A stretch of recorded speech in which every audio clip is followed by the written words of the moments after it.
Angelina Darrisaw, who runs a small business that has generated $1 million in revenue while helping other Black businesses. Angelina is the founder and CEO of C-Suite Coach, a firm that offers professional development and coaching programs for working professionals and small business leaders. C-Suite Coach has staffed coaches and provided training programs for Google, Major League Baseball, New York University's Veteran Lab Accelerator, and many others. Thank you so much for being here with us today, Angelina. Thank you so much, Selena. I am such a fan of Black Enterprise, so it's great to be here. You are a friend of Black Enterprise, and we've been definitely watching you throughout your journey. And before we just jump into it, first thing I need to ask is, how is Miami? Because you're a native New Yorker, as am I, and you moved to Miami in the middle of the pandemic. So how's that going? It's been amazing. I really needed to just have a change of scenery, a change of space. And I've never lived anywhere besides New York. And for those of us that do have flexibility, I always like to say, I don't have any kids at home. All I have to worry about is my dog. So it was great to take advantage of that flexibility and live someplace that was a bit more accommodating for my life. Okay, well, you are definitely living it up. If you guys don't follow Angelina on Instagram, definitely do so, because while we are like snowed in, she is having the best time in Miami.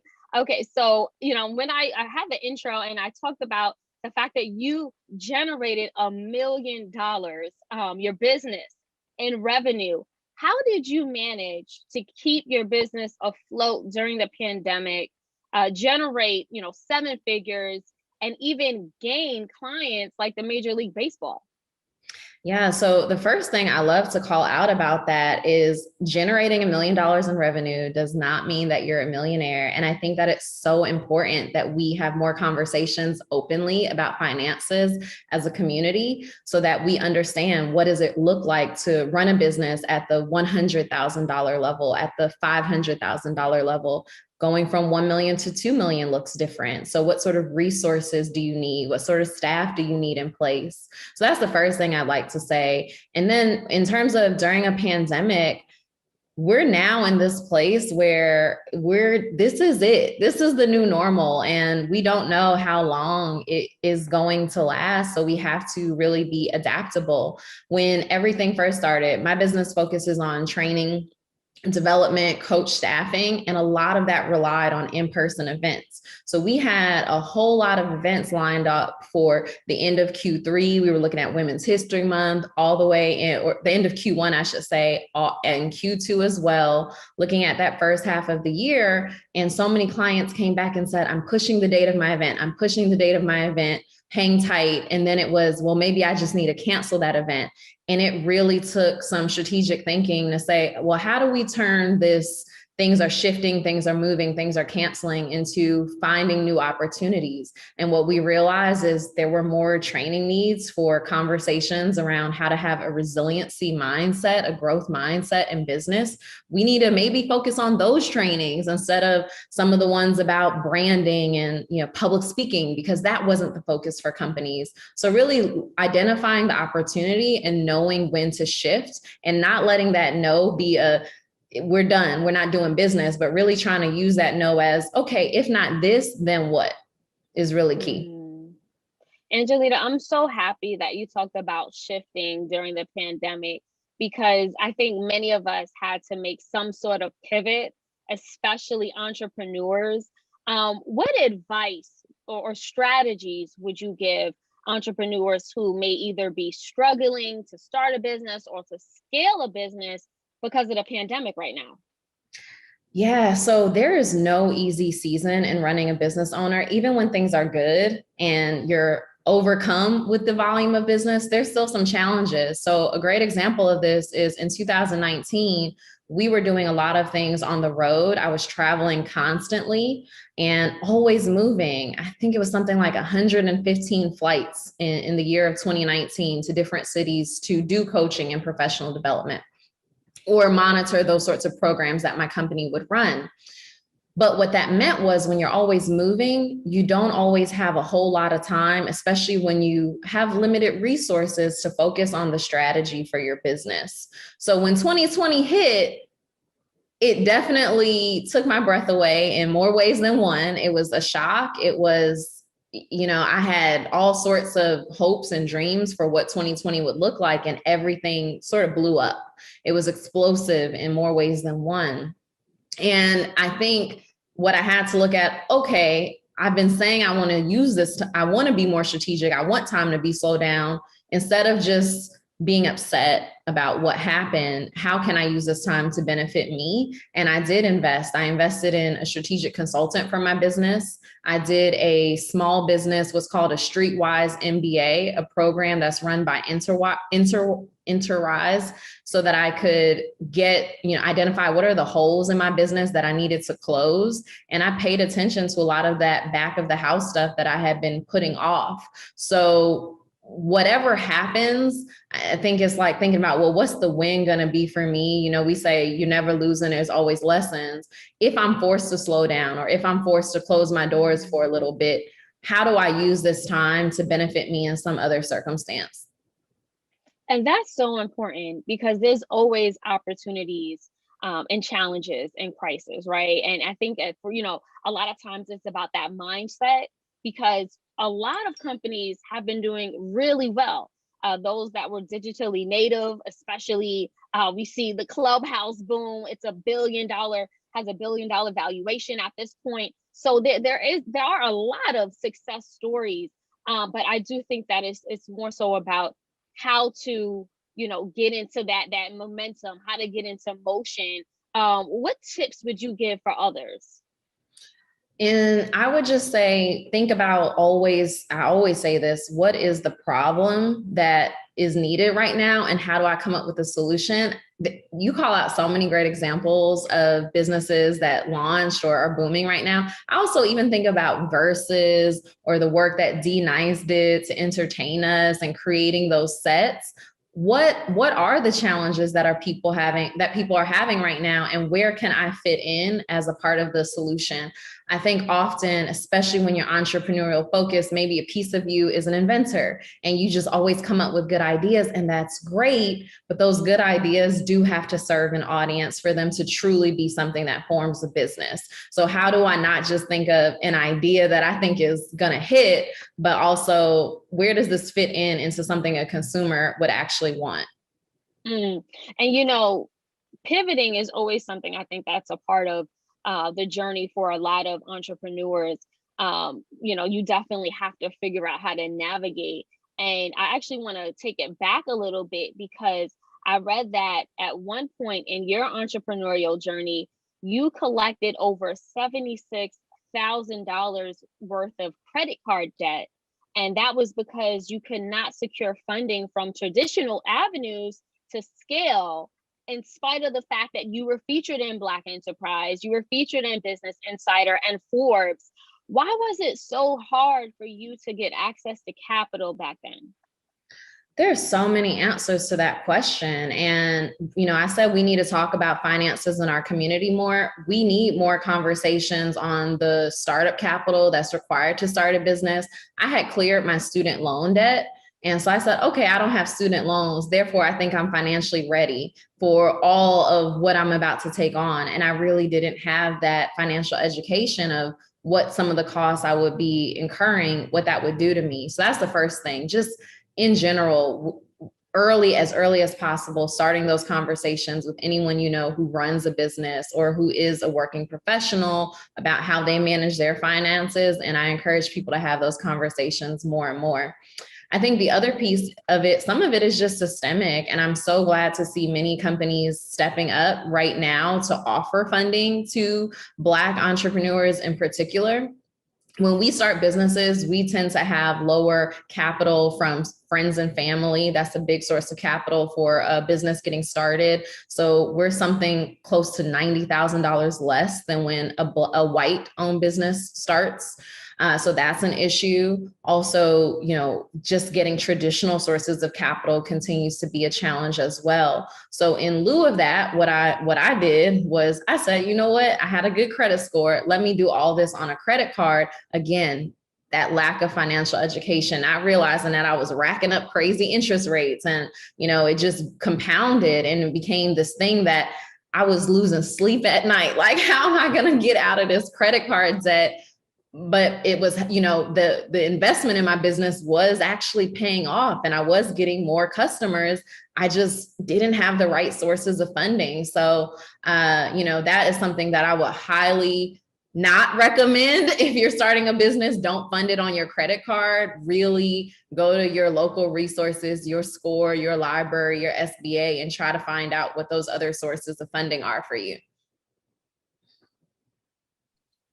And I feel like your story is definitely not too different from so many other Black women business owners. I mean, statistically, it's Black women who have the hardest time, Black entrepreneurs even, have the hardest time securing funding, which makes it harder for them to scale, even start a business like you mentioned. What are some of those systemic issues that are really holding back Black entrepreneurs? Yeah, I mean, this is the essence of what the wealth gap does. Again, we just talked about the capital that you can get from friends and family when you're first getting started tends to be an issue.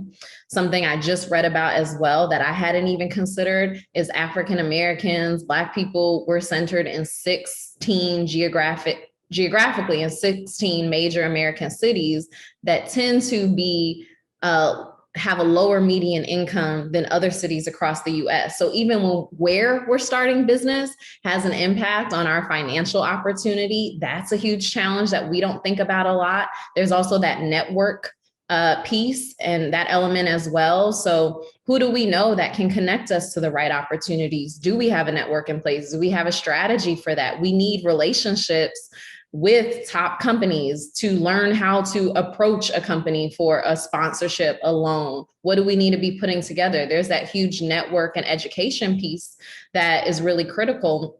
And I can't underscore that enough because this year I did a lot in terms of outreach and pitching. We have some aggressive goals for the business and also a huge demand in the market and the needs for our services. So we're really working to meet that need.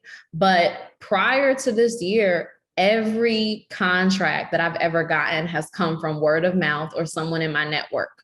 And so I've never had to proactively pitch a business. And often that's how other businesses operate as well. So we have to be strategic and intentional about growing our network. Absolutely. And, speaking of some lessons in business, I know that you learned one of the most valuable lessons in your entrepreneurial journey after your divorce in February 2019. I actually wanted to just dig a little bit into that because, we talked about the crisis, right? And finding opportunities for growth. And then, personally, we're all going through something, but there's always, a lesson. It's always an opportunity. Can you talk about how getting a divorce actually helped your business? Yes. And that is something that I never even would have imagined. And you call out crisis and what we're all going through right now, given COVID. In 2019, when everything, happened in terms of the ending of my marriage, I was in my own personal crisis and really navigating my own mental health journey, the support and resources I needed to show up, period. Forget about professionally, but just to show up in my own life. And it was a really hard time. There were a couple of resources or tools that were really helpful for me at that time. One, I think a lot about foundation and building a foundation so that when something hits your building, it doesn't just collapse and fall into pieces. So I had started work on my mental health for years prior, really around the time I started my business. I will say for any entrepreneur, having a business, running a business does such a number on you in so many ways. You have to always work to make sure that your validation, the ways in which you affirm yourself aren't tied to your bottom line. And that can be really difficult. That can be really difficult because this is like your baby. This is something that you're probably pouring all of your energy into. And when you're not getting the results you want, it can be mentally very draining and trying. So because of that, it was really me starting a business that encouraged me to make sure I was strengthening myself from a mental health standpoint. And I started my journey with therapy. But that was one of the things that pulled me through in that moment. I definitely had a lot of moments where I said, I cannot handle this, or I need to just really escape and work on myself. But I had started a new employee about half a year prior. And it was her first professional experience. And I also had a number of contractors. I had about 9 people reporting to me at that time. So when you're in that space, it's like you realize there's a ripple effect. If I just wake up one day and decide not to show up, there are all these other people whose ability to provide for themselves is affected. And that was one thing that forced me to push through.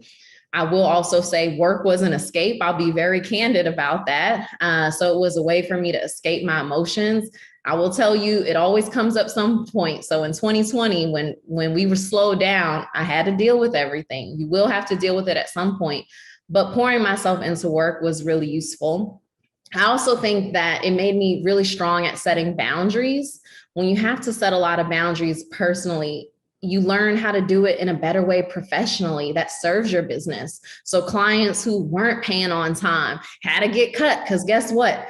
I have to provide. I don't have partnership in the way that I had before. I have to financially provide for myself in a different way. You know what? I've been a little lax on my prices. We got to raise these prices because I'm thinking about things outside of the lens of just being partner. There's no fallback plan or parachute. I'm the parachute. And I think that was really something that was very motivating to me. I do feel like, and you touched on this, but like you said, the personal trauma that comes with any disruption in life, it could be the passing of a loved one, it can be a breakup, it can be, you get fired or you have to fire someone on your staff that, you were emotionally invested in. These disruptions come. Regardless, how do you continue to push yourself to show up at your best when you're feeling your worst? Oh, so one thing that I learned probably when I was in elementary school, and I get this from my mom, she used to always say, look your best when you're feeling your worst. And there's an impact that happens there. It's another butterfly effect or whatever you want to call it, because people will probably say you look great. And it's hard to just walk around feeling like poo-poo when everyone is telling you you look amazing, right? So that automatically starts to lift your mood.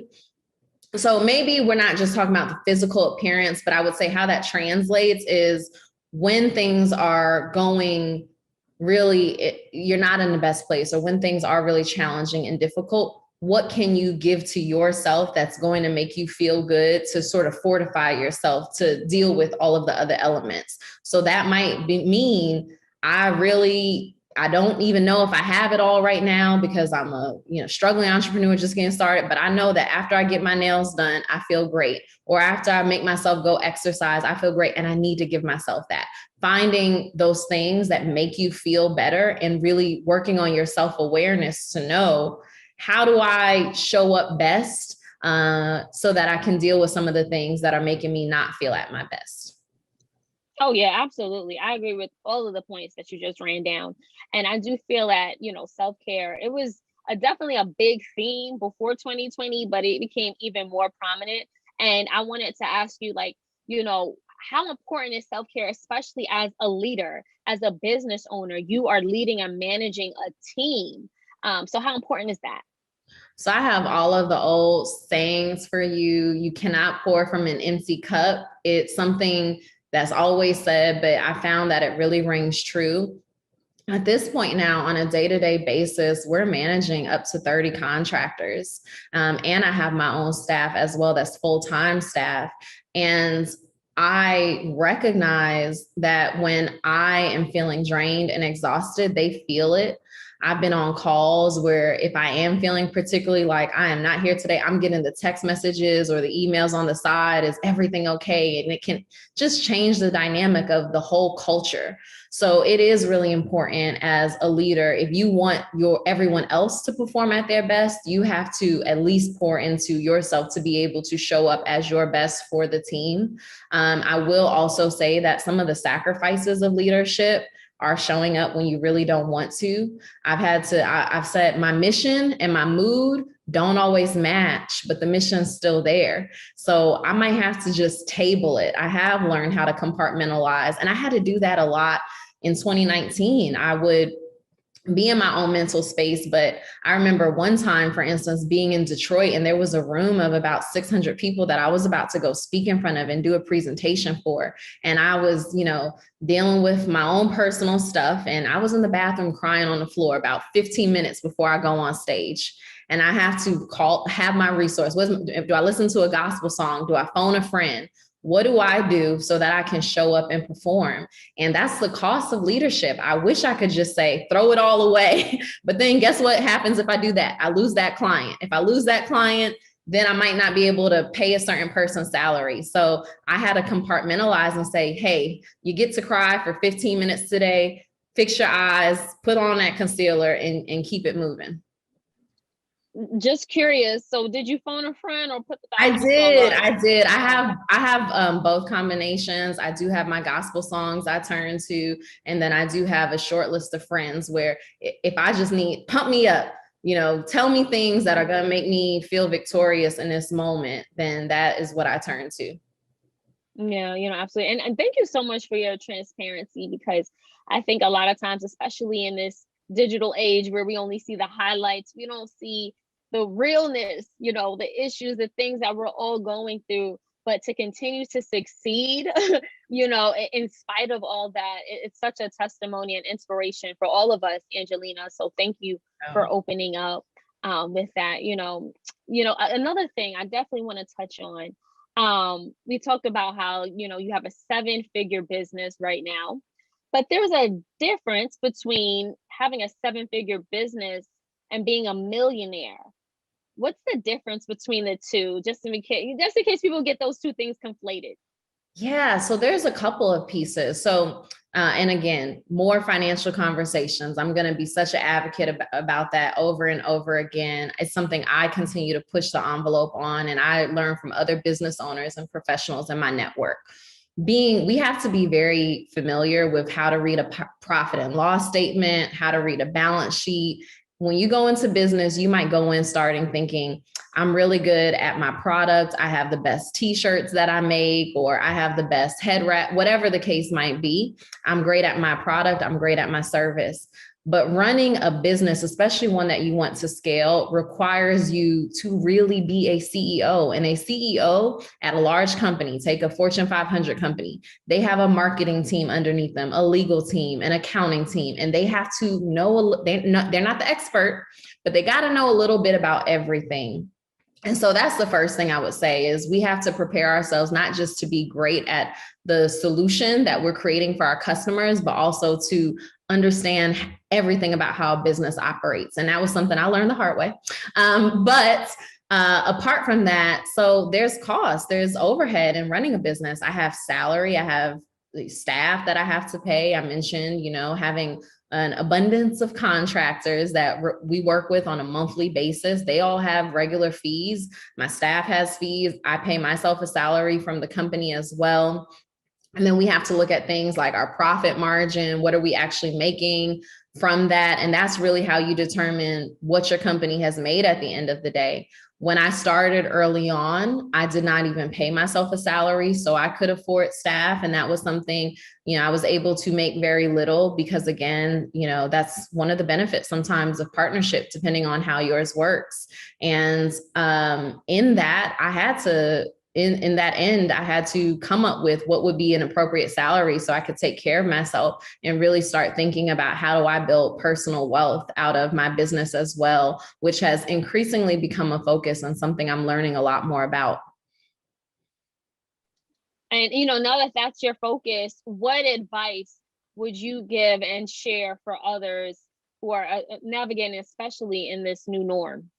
Yeah, so I would first say, while I say you have to know a little bit of everything, also know that you're not the expert at everything. So where can I engage experts? Are there conversations I need to be listening in on? Are there even people who I've worked with, who I've seen talk about their businesses that I can engage? I have some folks in the small business community who I follow. I'll see them post about something and I follow up with questions that I think will help me get smarter about how I'm doing things. So knowing when to engage true experts who have done it and you've seen their proof points is something that is hugely helpful in that journey.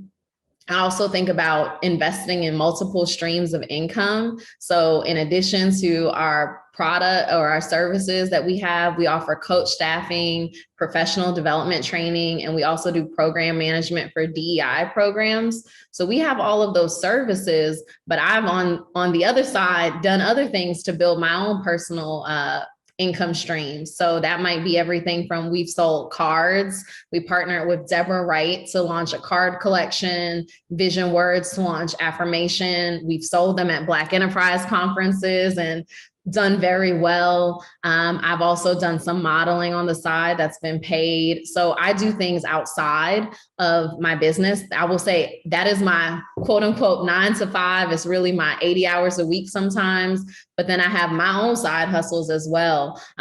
So that's also really important to think about. How do we diversify our revenue streams as an individual?